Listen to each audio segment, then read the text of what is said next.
So it's been a highly requested video and one that I'm excited to deliver today. What were the 10 greatest MVP seasons of NBA history? Obviously, everyone's list is going to be different, so let me know your agreements and disagreements in the comments section. First off, let's establish how my list works. The MVP is a regular season award, so that's the only part of the season I'll be factoring into my list. Regardless of how well a player did in the postseason, it won't factor into his ranking on the top 10 list. Just like traditional MVP voting, I will also factor in team success into the rankings, especially in terms of how much that MVP influenced his team's success. So now, before we get into the meat of the list, these are my honorable mentions. Wilt Chamberlain in 1960, who put up monstrous numbers in his rookie season. Kareem Abdul-Jabbar, formerly known as Lou Alcindor in 1971, Michael Jordan in 1991, Kevin Garnett in 2004, LeBron James in 2009, Russell Westbrook in 2017, and Giannis in 2020. I'm sure some of you are already upset, but the show must go on. Number 10. Larry Bird in 1985. This was right in the heart of Larry Bird's prime, as the 28-year-old did everything you would expect from Bird at his best, as he was arguably the best three-point shooter in the league at this point. His court vision and playmaking ability was among the best of the best, and he was a more than capable defender while averaging nearly 30 points a game.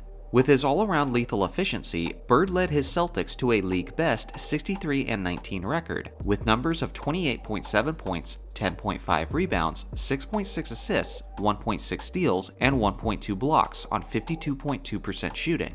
He led the league in minutes, he was the second most efficient three-point shooter in the league, and the only guy ahead of him was Byron Scott, who shot less than half the amount of three-pointers that Bird did, and he was also 8th in the league in rebounds per game and 1st overall at his position. Larry came in strong, but these seasons are the best of the best, so he'll have to settle for just the 10th spot on this list. Number 9. Oscar Robertson in 1964.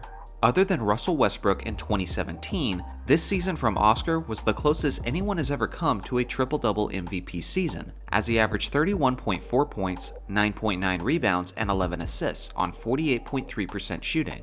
Even in this prime season, he wasn't the most flashy type of player, but he was incredibly smart, fundamentally sound, and dangerous from the mid-range. He was second in the league in scoring, behind only Wilt Chamberlain. He led all players in assists that season, and he also led the league in free throw percentage. He took his Royals to a 55-25 record, which was the second best record in the entire league.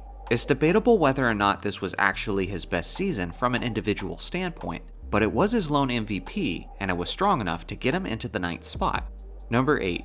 LeBron James in 2013. This wasn't quite LeBron's most monstrous season from a scoring standpoint, but it was definitely the most efficient version of the King that we've ever seen. He put up 26.8 points, 7.3 assists, 8 rebounds, and 1.7 steals on 56.5% shooting. That's basically really great efficiency for a center, but for a wing player, it's absolutely astounding. This was also easily LeBron's greatest season from the three-point line, as he wasn't just solid, but he was actually elite, as he shot 40.6% from that distance. On top of this, LeBron was an absolute force defensively, as the combination of his peak strength and athleticism allowed him to be a stout defender whether he was on a wing or even a big in the post. He finished second overall in the Defensive Player of the Year race, and even that is somewhat questionable considering the fact that the man who beat him only finished on the NBA's second all-defense team. From a team impact standpoint, you can't question how pivotal LeBron's greatness was to his Miami Heat's 66-16 record, which included their 27-game winning streak, which is the second longest streak of NBA history. Number 7. Shaquille O'Neal in 2000. He's certainly the most dominant big man of modern history, and this season was where he was at his best.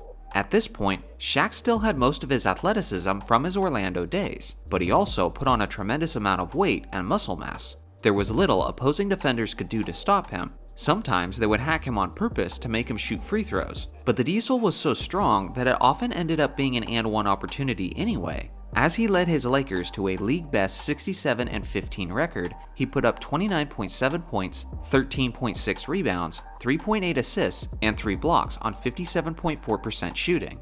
Not only was he dominant offensively, but he was dominant defensively as well, as his elite rim protection earned him the runner-up spot to the Defensive Player of the Year award. Number 6. Wilt Chamberlain in 1966. Interestingly enough, Wilt Chamberlain's best statistical seasons were actually years that he didn't win the MVP, but even just his pretty good seasons are enough to rank him high on this list. Like this season, for example, as Chamberlain led his 76ers to a 55-25 record with powerful numbers of 33.5 points, 24.6 rebounds, and 5.2 assists on 54% shooting. Steals and blocks were not tracked at that time, but knowing Wilt, if they had been, I'm sure they would have been monstrous as well. Also consider how Philadelphia was one of the best teams defensively that season, and their terrifying anchor in the paint had a ton to do with that. He led all players that season in scoring, rebounding, field goal percentage, and minutes, while also being 7th overall in assists per game. There was very little that Wilt didn't do on the court that season. Number 5. Michael Jordan in 1996. I really don't need to elaborate much on this season from MJ, but I will anyway. His airness led the Bulls to achieve what was at the time the greatest regular season of NBA history with a 72-10 record. In my opinion, this was Jordan's peak in terms of his mastery from the mid-range, as his footwork was clean and precise, and his fadeaway appeared as if it was automatic. Jordan was also just barely outside of the top 10 in three-point efficiency, as he shot a lethal 42.7% from that distance. Throughout the season, he averaged 30.4 points, 4.3 assists, 6.6 rebounds, and 2.2 steals on 49.5% shooting. His 30.4 points led the league in scoring, and what makes it even more impressive is how he scored that many points per game when teams were averaging under 100 points a game. He was also tenacious on the perimeter as usual, as Jordan made first-team all-defense along with his teammates Scottie Pippen and Dennis Rodman. It's far from his greatest season statistically, but from an overall impact standpoint, and considering how the 96 Bulls are arguably the greatest team ever, 96 Jordan certainly earned his strong position on the list. Number 4. Kareem Abdul-Jabbar in 1972. He was without question the most dominant center in the game at this point, as he was in his prime, equipped with the most unstoppable shot of basketball history, the skyhook. With Oscar Robertson by his side, the Bucks stormed through the regular season with a 63-19 record. Kareem did his part with 34.8 points, 16.6 rebounds, and 4.6 assists on a tremendous 57.4% shooting.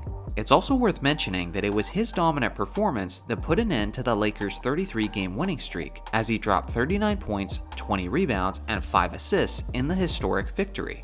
Because blocks and steals were not tracked at this point, we don't know for sure what kind of defensive numbers he got this year, but based on his 7 prime seasons after they started tracking blocks and steals, he probably averaged anywhere from 1 to 1.5 steals and 3 to 4 blocks. He led all players in scoring, and this was also the greatest season of NBA history in terms of win shares, as he accumulated 25.4 throughout the regular season. Number 3. Wilt Chamberlain in 1967. At this time in his career, Wilt was just entering his 30s, and he had a massive chip on his shoulder due to the narrative that he didn't make his teammates better. His critics said that Wilt was too selfish to win championships like Bill Russell. Because of this, Wilt began to distribute the basketball more, and despite the fact that he was playing at center, he finished 3rd overall in assists per game with 7.8. A more unselfish Chamberlain meant that he could be more selective with his shots, and it resulted in all-time lethal efficiency. On his 14.2 shots per game, he made a ridiculous 68.3%. Of the players who've attempted at least 10 shots per game, that is easily the highest field goal percentage of NBA history. He played all 81 games that year as he put up 24.1 points, 24.2 rebounds, and 7.8 assists on 68.3% shooting. Not only was he 3rd in assists, but he was also the league's rebounding leader, its field goal percentage leader, and its minutes leader, while leading his 76ers to a 68-13 record, which at the time was the greatest team record of NBA history. Unfortunately, the season wasn't without at least one weakness, as it was also one of his worst seasons from the free throw line as he shot a terrible 44.1%. Regardless, his all-around impact to his team's historic success is a top 3 MVP season in my humble opinion. Number 2. Steph Curry in 2016. According to most lists, I have this season ranked much higher than others typically do, but I believe it was every bit as impactful as it needed to be to earn the title of the 2nd greatest MVP season of all time. He was fantastic off ball, and his lethal perimeter shooting made all of his teammates better as his range helped spread the floor. On the season, Curry averaged 30.1 points, 6.7 assists, 5.4 rebounds, and 2.1 steals on 50.4% shooting. He also shot a ridiculous 45.4% from three-point range and a league-leading 90.8% from the free throw line, giving him the historic 50-40-90 season. It's also the only 50-40-90 season where the player led the entire league in scoring, which essentially makes this season the pinnacle of efficiency. He made a league record 402 three-pointers on the season, and up to that point, no one had ever made more than 300. To shoot 45.4% on that many three-point attempts is a level of sniping that no one else has ever come close to in the game's history. To put that in perspective, his three-point shooting percentage that season was greater than the career field goal percentage of all-time great scorers like Kobe Bryant, James Harden, and Carmelo Anthony. His unselfish personality and his off-ball movement was the perfect play style and leadership for that Warriors group, and he was the conduit to their historic 73-9 record, which was the greatest regular season of all time. He wasn't necessarily the greatest on-ball defender, but he certainly wasn't a liability, and he actually led all players in steals that season with his 2.1.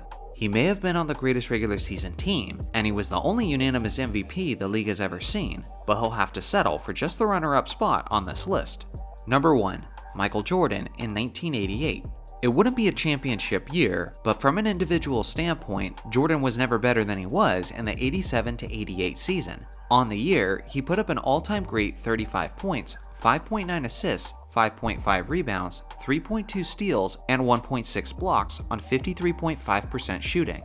To average 35 points on 53.5% shooting is remarkable. To do that as a guard is absolutely insane. The thing about 88 MJ is that as good as he was on offense, he was just as good on defense. He was suffocating the opponent with his crowding on-ball defense. His 3.2 steals led the league that season, and it's actually the 8th highest single-season average of all time. Despite being a guard, he was also 16th among all players in blocked shots. His total of 131 blocks on the season is still easily the highest amount of blocks by a guard in NBA history. This defensive effort earned him that season's Defensive Player of the Year award, and Jordan is still the only player to win the scoring title and the Defensive Player of the Year in the same season. With this GOAT season, Jordan carried his team to a 50-32 record, which was the 3rd seed in the Eastern Conference. The second highest scorer on the team was averaging barely a third of the points that Jordan was contributing.